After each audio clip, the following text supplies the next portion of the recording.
Hello students, आज पढ़ते हैं क्लास 12 का एक इम्पॉर्टेंट टॉपिक और थर्ड चैप्टर है आपका वर्ल्ड पॉलिटिक्स का। नेम है आपका साउथ एशिया।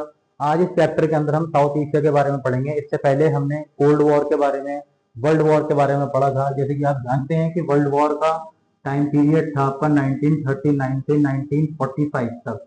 इसी तरह से 1945 से लेकर 1991 तक ये था आपका वर्ल्ड वॉर, और ये था आपका बेटा कोल्ड वॉर का टाइम पीरियड। ठीक है, आपने फर्स्ट चैप्टर में वर्ल्ड वॉर, कोल्ड वॉर, ये सब चीजें सेकंड चैप्टर में पढ़ा। फिर अल्टरनेटिव सेंटर्स ऑफ पावर के बारे में आपने पढ़ा। आपने यूरोपियन यूनियन, एशियन, चाइना और इसके अलावा जापान, इन सब का अल्टरनेटिव सेंटर्स ऑफ पावर पढ़ा। इनका डोमिनेंस के बारे में आपने पढ़ा, इनकी स्ट्रेटेजीज के बारे में, इनकी गवर्नमेंट के बारे में आप लोगों ने पढ़ा। आज इस चैप्टर के अंदर हम साउथ एशिया को देखने वाले हैं कि साउथ एशिया के अंदर क्या क्या होता है, किन किन तरह की यहाँ पर गवर्नमेंट चलती है अलग अलग कंट्रीज की। चलिए शुरू करते हैं अपने चैप्टर साउथ एशिया। तो बेसिकली जब हम साउथ एशिया की बात करते हैं, साउथ एशिया के अंदर मेनली जो कंट्रीज आती हैं वो आपकी 6 से 7 कंट्रीज आती हैं। सबसे पहले आता है पाकिस्तान, फिर और इंडिया, उसके ऊपर है नेपाल, बराबर में उसके भूटान, नीचे बांग्लादेश, श्रीलंका और मालदीव। इन सब कंट्रीज का ग्रुप ही क्या कहलाता है? साउथ एशिया कहलाता है। यानी एशिया के साउथ में जो मेनली कंट्रीज है आपकी, वो ये 7 कंट्रीज होती है: पाकिस्तान, इंडिया, नेपाल, भूटान, बांग्लादेश, श्रीलंका और मालदीव। इसके अलावा 2 और कंट्रीज होती हैं जो कि साउथ एशिया से कनेक्टेड है। एक है हमारी अफगानिस्तान, सेकंड है हमारी म्यांमार। ये साउथ एशिया का पार्ट तो नहीं, लेकिन उससे कनेक्टेड है। लेकिन जब एक ऑर्गेनाइजेशन बनाया गया था साउथ एशिया के लिए, जिसको हम सार्क के नाम से जानते हैं, south Asian association for regional corporation, इसको 1985 में बनाया गया था ढाका के अंदर।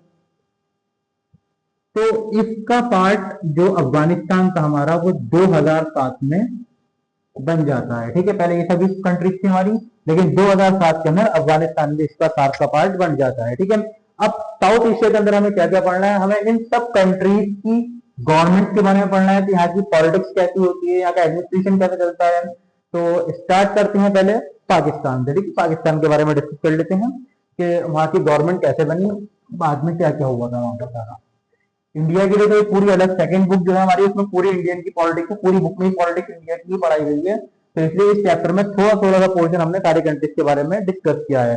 कि यहाँ पर ज्यादातर पाकिस्तान के अंदर हमने देखा है कि मिलिट्री रूल रहा है, कभी भी स्टेबल डेमोक्रेसी यहाँ पर नहीं रही है। तो देखते हैं बेटा, 14 अगस्त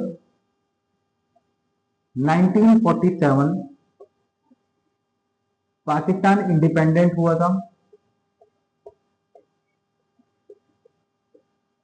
कहाँ से नहीं बैठ हुए थे बेटे? ब्रिटिशर्स। हमारे साथ ये इंडिया का और पाकिस्तान का बंटवारा हुआ था, पार्टीशन हुआ था, जिसमें एक पाकिस्तान बना था इंडिया और एक दूसरा ईस्ट पाकिस्तान की। वो टाइम पे बेटा 2 पाकिस्तान बने थे, ईस्ट और वेस्ट पाकिस्तान। अब देखते हैं यहाँ पर कि इनका कैसे एडमिशन चलता है। तो पाकिस्तान का फर्स्ट प्राइम मिनिस्टर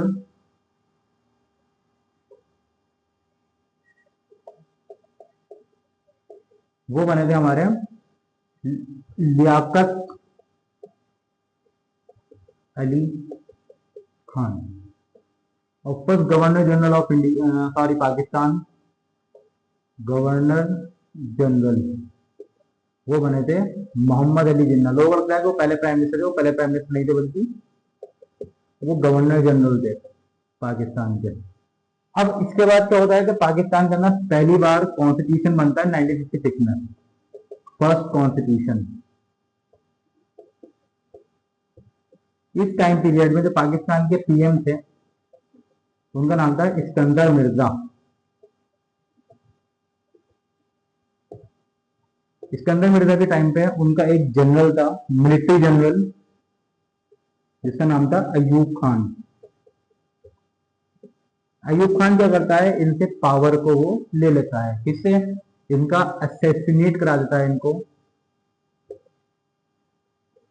और खुद पावर में आ जाता है। और अयूब खान रूल करते हैं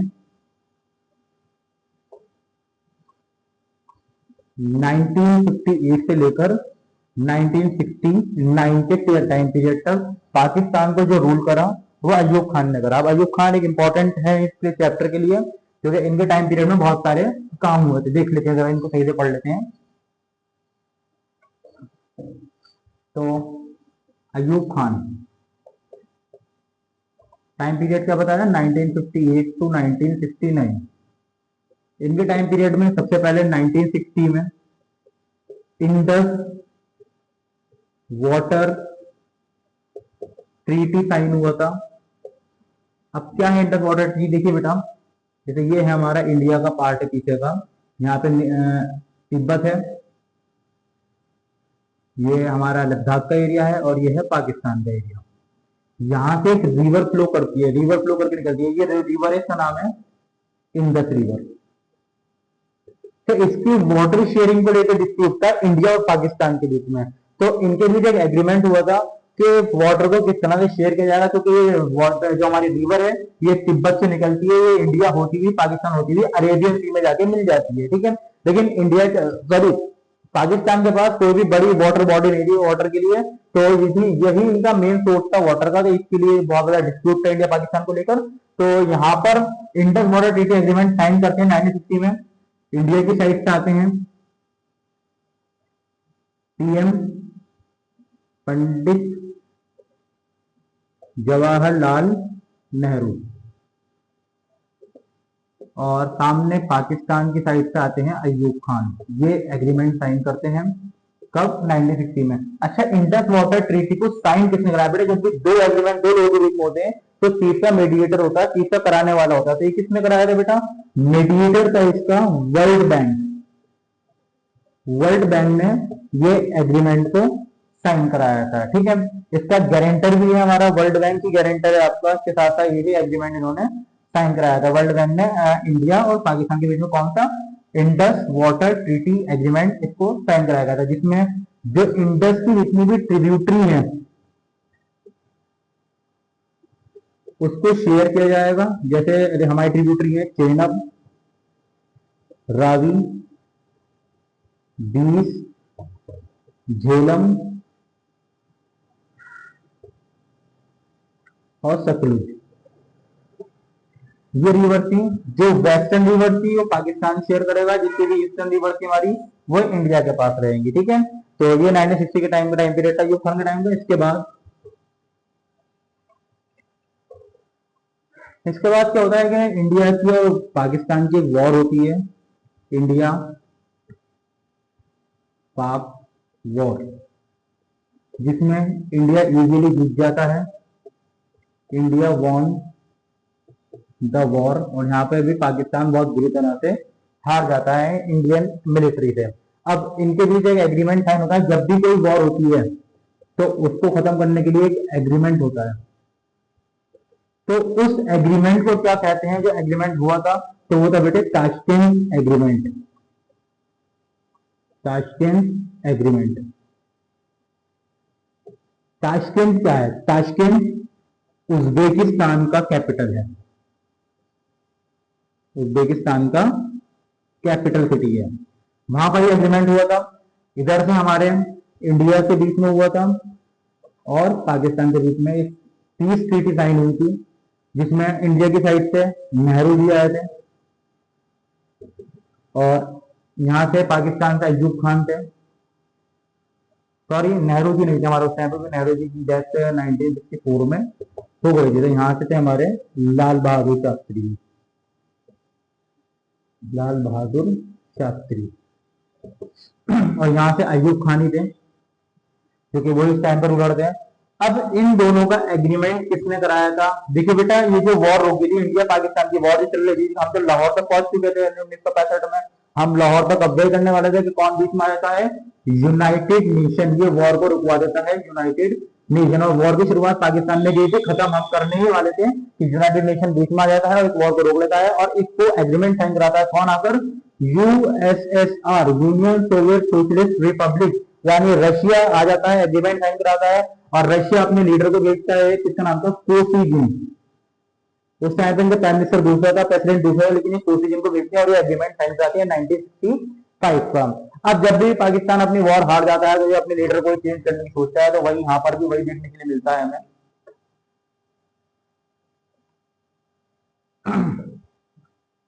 1969 में याहिया खान रूलर बनते हैं पाकिस्तान के। अब 1970 में फर्स्ट डेमोक्रेटिक इलेक्शन होते हैं पाकिस्तान में। First democratic election held in Pakistan. Mainly parties खड़ी होती हैं, पॉलिटिकल पार्टीज होती हैं, यहाँ पे दो खड़ी होती हैं मेनली। एक है पीपीपी और दूसरी है मुस्लिम लीग। पाकिस्तान पीपल्स पार्टी, इधर से जो कैंडिडेट खड़े होता है वो खड़े होते हैं जुल्फिकार अली भुट्टो, और मुस्लिम लीग से दूसरे नेता खड़े होते हैं। एक पार्टी और होती है जिसका नाम है अवामी लीग। अब अवामी लीग का जिक्र आ चुका है, अब इसके बारे में पढ़ लेंगे अवामी लीग का क्या रोल है मेनली, क्योंकि उससे हमें पता चलेगा। देखिए बेटा, जब पाकिस्तान आजाद हुआ था, पाकिस्तान हमारे देश से निकला था, तो ये दो पाकिस्तान बने थे, वेस्ट पाकिस्तान और ईस्ट पाकिस्तान। ठीक है, ईस्ट पाकिस्तान जो है इस पाकिस्तान जो है हमारा, वो वेस्ट बंगाल के पास, आज का जो बांग्लादेश है उसको ईस्ट पाकिस्तान कहा जाता था। तो वेस्ट पाकिस्तान के जो लोग होते थे वो ईस्ट पाकिस्तान को सेकंड कैटेगरी का समझते थे, थर्ड क्लास समझते थे। ठीक है, सेकंड क्लास या थर्ड क्लास इनको समझा करते थे, अपने से लोअर समझा करते थे और अपने आप को अपर समझा करते थे बहुत ज्यादा। कौन? वेस्ट पाकिस्तान में, जो आज का पाकिस्तान और ईस्ट पाकिस्तान के लोग बहुत बुरा समझते थे और अपने से नीचे समझते थे। इसके साथ साथ ईस्ट पाकिस्तान में ना जितना भी एडमिनिस्ट्रेशन था, जितनी भी बड़ी बड़ी पोस्टें थी, वो सब वेस्ट पाकिस्तान के लोगों की ही थी। और जो ईस्ट पाकिस्तान के लोग थे वो बंगाली लैंग्वेज को बोलते थे, बंगाली कल्चर था इनका, बंगाली कल्चर था। लेकिन जो वेस्ट पाकिस्तान था वो इम्पोज कर रहा था इनके ऊपर उर्दू को, इम्पोज उर्दू, जिसको लेके अवामी लीग एक यहाँ की पार्टी थी पाकिस्तान की, आज का बांग्लादेश जो है, वहां से खड़े होते हैं हमारे शेख मुजीबुर रहमान। मुजीबुर रहमान ये इलेक्शन में खड़े होते हैं, इलेक्शन का रिजल्ट आता है तो क्या होता है कि शेख मुजीबुर रहमान रिजल्ट में मेजोरिटी में होते हैं। अब मेजोरिटी में है तो प्राइम मिनिस्टर किसको बनना चाहिए पाकिस्तान का? दोनों पाकिस्तान का प्राइम मिनिस्टर बनना चाहिए शेख मुजीबुर रहमान को। लेकिन ऐसा नहीं होता है क्योंकि जो उस टाइम का जनरल था पाकिस्तान में, जनरल याहिया खान, क्या करेगा इलेक्शन को? इनवैलिड कह देता है कि इलेक्शन जो है वो इनवैलिड है, वो इलेक्शन को नहीं मानता। जिसकी वजह से पूरे ईस्ट पाकिस्तान के अंदर प्रोटेस्ट देखने के लिए मिलते हैं, लोग सड़कों पर उतर जाते हैं, बहुत ज्यादा प्रोटेस्ट होते हैं। तो अब जब पूरे बांग्लादेश के अंदर, सॉरी आज उस टाइम के ईस्ट पाकिस्तान के अंदर प्रोटेस्ट होते हैं बहुत ज्यादा, तो वेस्ट पाकिस्तान के लोग क्या करते हैं, ये याहिया खान क्या करता है, अपनी आर्मी को भेजता है कहां पर? ईस्ट पाकिस्तान में। जब ये आर्मी ईस्ट पाकिस्तान में आ रही है तो ये सबसे पहले अरेस्ट करते हैं, अरेस्टेड अवामी लीग टॉप लीडर्स, जितने भी टॉप लीडर्स थे अवामी लीग के सबको अरेस्ट कर लिया जाता है पूरे बांग्लादेश के अंदर, यानी कि पाकिस्तान में पूरा मूवमेंट चलता है बहुत ज्यादा, जिसकी वजह से 80 लाख लोग माइग्रेट करते हैं इंडिया के अंदर। इंडिया में आते हैं, हेल्प मांगते हैं इंडिया से। उस टाइम पे इंडिया के सबसे ज्यादा स्ट्रॉन्ग प्राइम मिनिस्टर थी हमारी इंदिरा गांधी जी। उनसे आगे लोग मदद मांगते हैं कि जी भाई हमारे यहाँ ऐसा ऐसा हो रहा है, हमारे साथ बहुत जुल्म किया जा रहा है, ये पाकिस्तान के लोग। तो वेस्ट पाकिस्तान की जो मिलिट्री थी वो ईस्ट पाकिस्तान के लोगों को, सिविलियंस को अटैक कर रही थी, वहां के सिविलियंस को निशाना बना रही थी, साथ साथ वहां के जितने पॉलिटिकल लीडर थे उनको अरेस्ट कराया जा रहा था। यानी वहां पे पूरी तरह से वेस्ट पाकिस्तान का डोमिनेंस चल रहा था इस पाकिस्तान में, जिसकी वजह से लोग परेशान होकर 80 लाख लोग भारत आते हैं और मदद मांगते हैं किससे? इंदिरा गांधी जी से। इंदिरा गांधी हमारे यहाँ की आयरन लेडी थी, बहुत ज्यादा स्ट्रॉन्ग प्राइम मिनिस्टर थी। तो इंदिरा गांधी अपनी मिलिट्री को भेजती है कहां पर? ईस्ट पाकिस्तान में, यानी आज के बांग्लादेश के अंदर हमारी इंडियन आर्मी जाती है। और हमारी इंडियन आर्मी क्या करती है, 10 डेज के अंदर वॉर को जीत जाती है।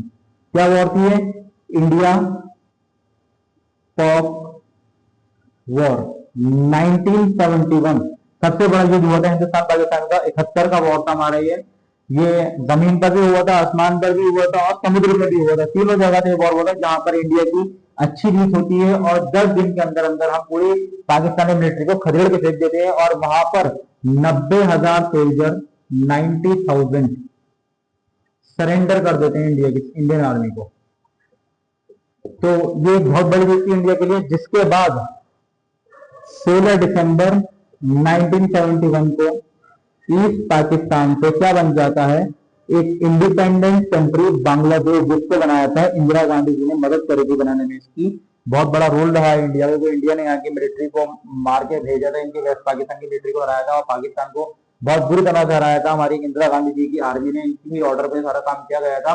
10 दिन के अंदर हम ये वॉर जीते थे और फाइनली एक नया कंट्री बना था बांग्लादेश। बांग्लादेश का टॉपिक बिल्कुल अलग है, वो हम इसके बाद पाकिस्तान के टॉपिक को कवर करने के बाद हम बांग्लादेश का टॉपिक भी कवर करने वाले हैं, वहां की भी मिलिट्री के बारे में, वहां के भी पूरे जो पॉलिटिकल सिस्टम रहा है उनका स्टार्टिंग से 1971 से लेकर 2024 तक हम बांग्लादेश के बारे में बताएंगे। लेकिन फिलहाल पाकिस्तान का टॉपिक चल रहा है तो इसको ही कंटिन्यू करते हैं। अब क्या होता है,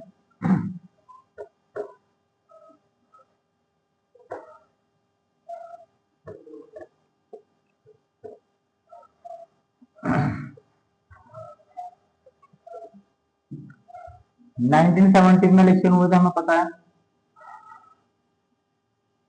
वैसे तो आवामी लीग का लीडर जीता था, लेकिन वेस्ट पाकिस्तान के अंदर बेटा, वेस्ट पाकिस्तान के अंदर पी की जीत हुई थी, यानी मेजोरिटी में यही आए थे।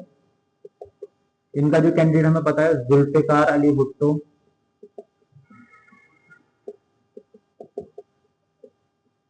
ये प्राइम मिनिस्टर बना रहे। इनका टाइम पीरियड कितना रहता है, इनका टाइम पीरियड रहता है 1971 से लेकर 1977 तक, ठीक है। 1977 में इनका था एक मिलिट्री जनरल,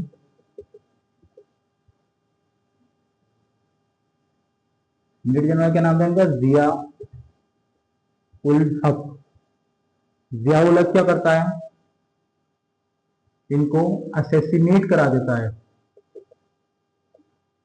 असेसिनेट का मतलब क्या होता है बेटा, असेसिनेट का मतलब होता है पॉलिटिकली मर्डर। जब हम पॉलिटिकली किसी जीते हुए व्यक्ति को, कैंडिडेट को या मेंबर ऑफ पार्लियामेंट को, एमएलए को मारते हैं, मरवाते हैं, उसकी सीट को छीनने के लिए, तो उसको बोलते हैं पॉलिटिकल मर्डर या असेसिनेट करना। ये असेसिनेट हुए थे और इनके ही जो मिलिट्री जनरल थे उनका रोल था इसमें जिया उल हक का। और फिर बाद में जिया उल हक अपनी सरकार में रहते हैं 1977 से लेके 1988 तक इनका कंट्रोल रहता है पूरे पाकिस्तान के ऊपर, इनका ही रूल चलता है 1977 से लेके 1988 तक। अब क्या होता है कि 1982 में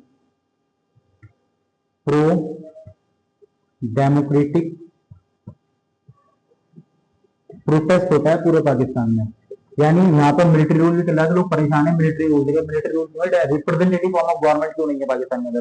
तो पूरे पाकिस्तान में क्या होता है, डेमोक्रेटिक प्रोटेस्ट होते हैं पूरे पाकिस्तान के अंदर बहुत ज्यादा, जिसके बाद इलेक्शन होते हैं यहाँ पर 1988 में।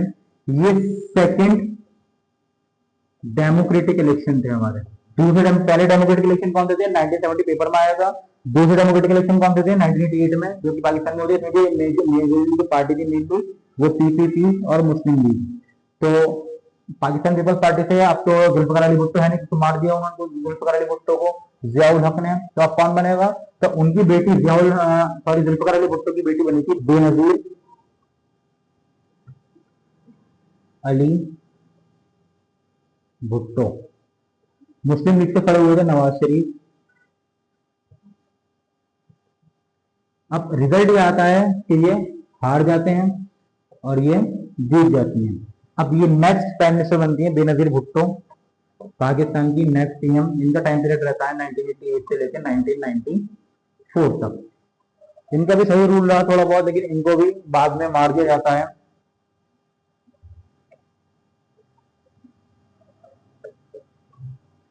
अब क्या होता है कि 1994 में इलेक्शन होती है दोबारा।